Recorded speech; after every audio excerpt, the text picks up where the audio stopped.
মাহৰ শেষত মোৰ অৱস্থাটো এনেকুৱা হয় ৰাইজ উপায় নাই আৰু লাখটকীয়া সপোন লৈ পেলাই জীয়াই থকা মানুহ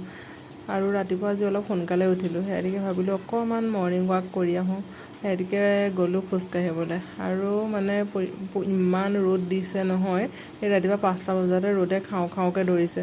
আৰু আজি চবতকৈ মোৰ মানে কষ্টকৰ কামটো হৈছে আজি মোৰ পানী তলৰ পৰা উঠাবলগীয়া হৈছে কাৰণ বান্দৰে আহি পেলাই ওপৰৰ পাইপডাল ভাঙি থৈ গুচি গ'ল এতিয়া মই পানী তলৰ পৰা কঢ়িয়াই কঢ়িয়াই বাথৰুমত আনিব লগা হৈছে টিউবৱেল মাৰি মাৰি আকৌ বাথৰুমত বাল্টিঙে আনি ইয়াত মই এতিয়া গা ধুবলৈ পানী ৰখাবই লগা হৈছে মানে উপায় নাইকিয়া আৰু এতিয়া তললৈ গৈছোঁ বাল্টিং টিউবৱেল মাৰিছোঁ আৰু মানে পানী উঠাইছোঁ আহি গা পা ধুই আজৰি হৈ ভাবিছোঁ আগতীয়াকৈ ৰুমটো অকণমান চাফা কৰি লওঁ যিহেতু ৰুম চুম চাফা কৰাই নাই মানে সদায়তো চাফা কৰা হয় বাট হ'লেও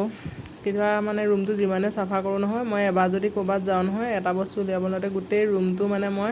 এটা বস্তু বিচাৰোঁতে হাজাৰটা বস্তু খেউ কৰি থৈছোঁ আৰু এই ফুলকেইডাল যে বহুত দিন ইটো ৰুমতে লগোৱা আছিল আৰু এইটো ৰুমত লগোৱাই নাছিলোঁ গতিকে আজি লগাই দিছোঁ এনেকৈ ৱাল পিনকেইটা লগাই থৈছিলোঁ আৰু ভগৱানৰ ফটোখনৰ ওচৰতো দি দিছোঁ ফুলকেইডাল মানে মই আগৰ পৰা আনি থৈছোঁ পাতকেইডাল সেইটো ৰুমতো আগতে লগা দেখিছিলে চাগে আৰু আগতীয়াকৈ মানে পূৰা ৰুমটো চাফ চিকুণ কৰি লৈছোঁ তাৰপিছত ইমানেই মানে ৰুমটো সদায় চাফা কৰোঁ কিন্তু এতিয়া মই যদি ইয়াৰ পৰা কিবা এটা বস্তু উলিয়াওঁ নহয় ফণীখনকৈ বিচাৰিলে ফণীখন বিচাৰ পাছতে গোটেই বস্তুখিনিয়ে মই একেবাৰে বৰবাদ কৰি দিওঁ আৰু এতিয়া কাম বন কৰি আজৰি হৈ ভাবিছোঁ অকণমান বহি লওঁ এতিয়া মোৰ ৰুমৰ পৰা বহিবলৈ বৰ ধুনীয়া মানে এইফালে ধুনীয়াকৈ পৰিৱেশটো চাই থাকিব পাৰি আৰু ইমানেই ভোক লাগিছে নহয় পূৰা পঁইতা ভাত থৈ দিছিলোঁ এইফালে পিঁয়াজ নেমু তেল জলকীয়া পূৰা লৈ লৈছোঁ আৰু ৰাতিয়ে ভাজি মাছ আছিলে পূৰা এতিয়া মই পঁইতা ভাত মানে এতিয়া গৰম দিনত পূৰা পঁইতা ভাত খাওঁ আগতেতো ঘৰত উখোৱা চাউলৰ পঁইতা ভাত আৰু খাৰলি এনেকৈ পূৰা পঁইতা ভাত খাইছিলোঁ কিন্তু ৰুমত খোৱাই নাই আজি মই প্ৰথম পঁইতা ভাত খাইছোঁ মানে গৰম দিনৰ পৰা কালি ৰাতিয়ে পানী দি থৈছিলোঁ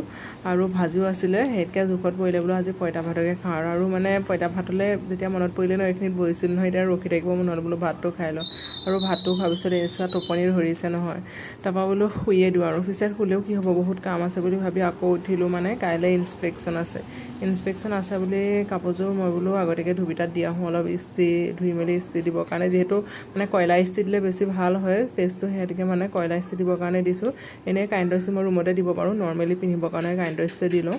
তাৰপিছত আহি পাই গ'লহি আমাৰ বাহঁতীয়া ঘৰৰ পৰা চব্জি লৈ আহিছে আৰু এতিয়া খোৱাহে কটা ঘৰৰ লোকেল চব্জি তাৰপিছত আকৌ এতিয়া মই যাব লগা হ'ল চিভিল ড্ৰেছত এফালে এটা ডিউটি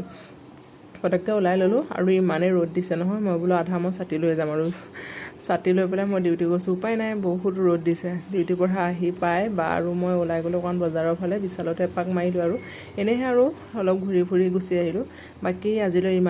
ইমানতে মই মোৰ ভিডিঅ'ৰ পৰা লৈছোঁ বিদায় পুনৰ এটা ভিডিঅ'ৰ সৈতে আকৌ লগ পাম বাকী মোৰ ভিডিঅ'সমূহ চাই কেনেকুৱা পাই দুখৰ কথা হ'ল যে মোৰ পইচাকেইটা ধুবিটাত এনেই গ'ল কাৰণ ইনস্পেকশ্যনটো কেঞ্চেল